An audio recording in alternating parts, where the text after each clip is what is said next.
नमस्कार, मी अस्मिता. तुम्हा सगळ्यांचं खूप खूप स्वागत आहे आपल्या चॅनलमध्ये. खंडोबाचे नवरात्र या संबंधित सगळी माहिती आपण आजच्या या व्हिडिओमध्ये जाणून घेणार आहोत. घटस्थापना कशी करावी, संपूर्ण पूजाविधी, खंडोबाला प्रसन्न करण्यासाठी कुठल्या कुठल्या सेवा कराव्यात, तर नैवेद्य काय अर्पण करावा देवाला, आणि सगळ्यात शेवटचं म्हणजे घटस्थापनेचं विसर्जन कसं करावं, अशी सगळी सविस्तर माहिती आपण आजच्या या व्हिडिओमध्ये जाणून घेणार आहोत. ज्याप्रमाणे नवरात्रीत आपण आपल्या कुलदेवीची, आपल्या आईची सेवा करतो, त्याच पद्धतीने आपल्याला ही सेवा करायची आहे. खंडोबा हे कुणी वेगळं नसून साक्षात भगवान शंकर आहेत. भगवान शंकर हे संपूर्ण जगाचे पिता आहेत. तर आपल्या वडिलांची सेवा करण्यासाठी, त्यांना प्रसन्न करून घेण्यासाठी आपल्याला ही नवरात्र साजरी करायची आहे. ज्या घरी आई कुलदेवी आणि कुलदैवत म्हणजे खंडोबा यांची नित्यनेमाने सेवा होते, त्या घरी कशाचीच कमतरता राहत नाही. कुलधर्म, कुलाचार जर आपण पाळला नाही, आपल्या कुलदेवीची सेवा केली नाही, कुलदेवतेचं पूजन केलं नाही, तर त्या घरामध्ये अनेक समस्या येतात. जसं की मुलामुलींचे विवाह न जमणे, संतानप्राप्तीमध्ये अडथळे येणे, प्रखर पितृदोष असणे, घरामध्ये नेहमी आजारपण, भांडणं, कलहाचं वातावरण असणे. ज्या ठिकाणी घटस्थापना करायची आहे ती जागा स्वच्छ पुसून त्यावर चौरंग किंवा पाट मांडावा. पाटावर किंवा चौरंगावर पिवळं वस्त्र अंथरावं. इथे बघा, तुम्ही बघू शकता संपूर्ण पूजेची मांडणी मी केलेली आहे. एका टोपलीमध्ये माती घेऊन त्यामध्ये मी गहू पेरले आहेत. तुम्ही सप्तधान्य देखील पेरू शकतात. त्यावर मातीचा घट घेऊन त्या घटाला 7 वेळा पिवळं लोकर अशा पद्धतीने गुंडाळून घट पाण्याने स्वच्छ भरून त्यामध्ये 1 रुपयाचं नाणं, सुपारी, हळदी, कुंकू, अक्षदा टाकून वर नागवेलीची किंवा आंब्याची 5 पानं ठेवावीत.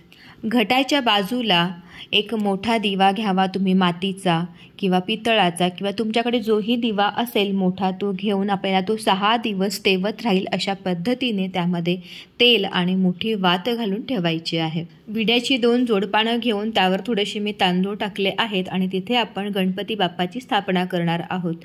एका बाजूला शंख आणि एका बाजूला घंटा देखील पाटावर ठेवावी.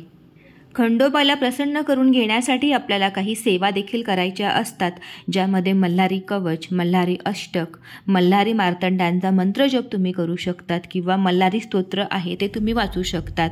तसंच मल्हारी सप्तशती हा जो ग्रंथ आहे पाटावर मी ठेवलेला आहे, त्यामध्ये एकूण 14 अध्याय आहेत. तर ह्या ग्रंथाचं पठण जर तुम्ही केलं तर अतिशय उत्तम आहे. आणि ह्या ग्रंथाचं पठण म्हणजे संपूर्ण पुस्तक आपल्याला एका दिवसात वाचायचं असतं, असा आपला एक पाठ होतोय. अशा पद्धतीने आपल्याला 5, 7, 11, 14 असे हे पाठ करायचे असतात.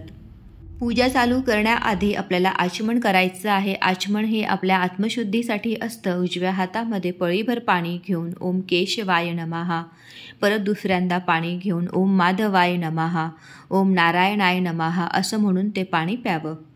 नंतर ओम गोविंदाय नमः असं म्हणून पळीभर पाणी ताम्हणात सोडावं. त्यानंतर उजव्या हातामध्ये पळीभर पाणी, गंध, अक्षता, फुलं घेऊन आपल्या पूजेचा संकल्प करावा. आपण ही पूजा का करतो आहोत ते देवाला सांगून सरळ हाताने ते पाणी ताम्हणात सोडावं. गणपती बाप्पाची मूर्ती ताम्हणामध्ये घेऊन आता त्याला मी अभिषेक करणार आहे. ओम गण गणपतये नमः असं म्हणून 3 वेळा आपल्याला शुद्ध जलाने अभिषेक करायचा आहे. त्यानंतर ओम गण गणपतये नमः म्हणत आपल्याला पंचामृताने अभिषेक घालायचा आहे. आणि पुन्हा शुद्ध जल स्नान घालून गणपती बाप्पाची मूर्ती स्वच्छ कपड्याने पुसून विड्याच्या पानावर विराजमान करावी. पाटावर जो आपण अखंड दिवा तेवत ठेवणार आहोत तो प्रज्वलित करून दिव्याला हळद, कुंकू, अक्षता, फुलं वाहून दिव्याची पूजा करावी. गणपतीची पंचोपचार पूजा करावी. त्यामध्ये हळद, कुंकू, अक्षता वाहाव्यात. कापसाचं वस्त्र अर्पण करावं. 21 दुर्वांची जुडी, जास्वंदीचं लाल पुष्प देवाला अर्पण करावं. गुळ खोबऱ्याचा नैवेद्य देवाला अर्पण करावा. खंडेरावाचा टाक ताम्हणामध्ये घेऊन त्याला देखील आता आपल्याला अभिषेक घालायचा आहे.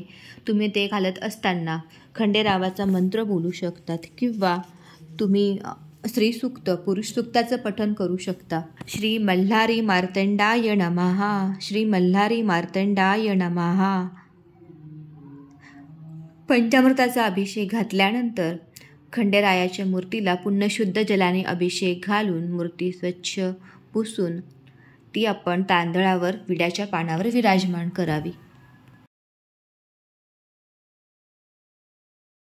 नवरात्रीच्या या काळात खंडोबा विश्रांती घेत असतात, म्हणून आपल्याला हा टाक असा झोपवूनच ठेवायचा आहे, उभा ठेवायचा नाही आहे. खंडोबाला हळद, कुंकू, अक्षता वाहाव्यात, पिवळं फूल वाहावं. पाटावर जो शंख आपण ठेवला आहे त्याचं देखील पूजन करावं, एक पुष्प अर्पण करावं. त्यानंतर शंख पूजन करावं, शंखाला गंध अक्षता वाहून पुष्प अर्पण करावं. पाटावर दक्षिणा समजून एक नारळ ठेवावा.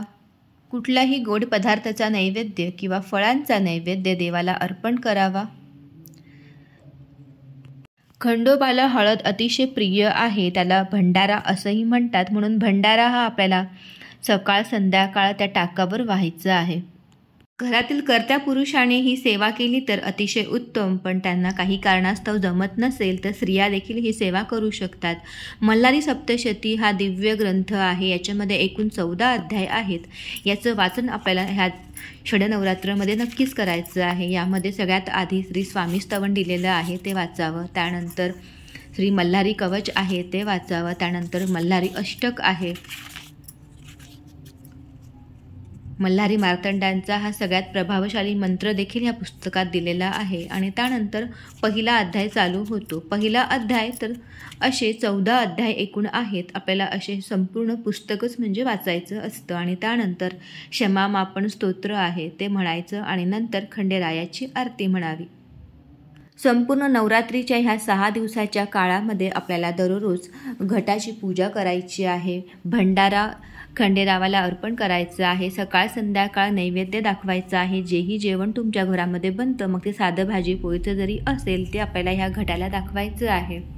नागवेलीच्या पानांचीच म्हणजे विड्याच्या पानांची माळ पहिल्या दिवशी घटाला अर्पण करावी. त्यानंतर पुढील 5 दिवस आपल्याला पिवळ्या रंगाच्या फुलांची माळ घटाला अर्पण करायची आहे.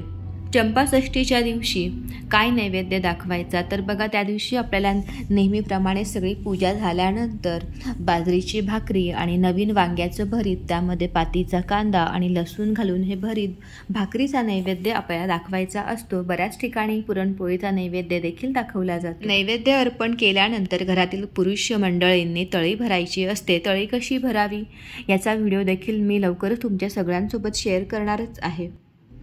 मणी आणि मल्ल ही 2 दैत्य प्रजेला खूप छळ करत होती. त्यांच्या त्रासाला संपूर्ण प्रजा कंटाळली होती. सगळ्यांनी हात टेकल्यानंतर भगवान शंकरांनी जेव्हा हे पाहिलं त्यावेळी त्यांनी एक प्रचंड शक्तीचा अवतार धारण केला. हातामध्ये खड्ग घेऊन ह्या 2 दैत्यांना त्यांनी ठार मारले. आणि तो दिवस होता मार्गशीर्ष शुद्ध षष्ठी रविवारचा, म्हणून ह्या तिथीला चंपाषष्ठी असं म्हटलं जातं. या दिवशी जेजुरीला मोठी यात्रा भरते. देवाला गोडे तेलाने स्नान घालण्यात येते. हा दिवस वांगीसट म्हणूनही ओळखला जातो. षडरात्राच्या ह्या काळामध्ये बऱ्याच स्त्रिया पुरुष मंडळी उपवास देखील करतात, पण तुमच्याकडून ते शक्य नसेल तर तुम्ही जेवण करून देखील ही सेवा करू शकता. चंपाषष्ठीपर्यंत ही घटस्थापना तशीच ठेवावी आणि दुसऱ्या दिवशी ह्या पूजेचं विसर्जन करावं. सकाळी लवकर उठावं, स्नान झाल्यानंतर आपल्या घरातील देवांची पूजा करावी.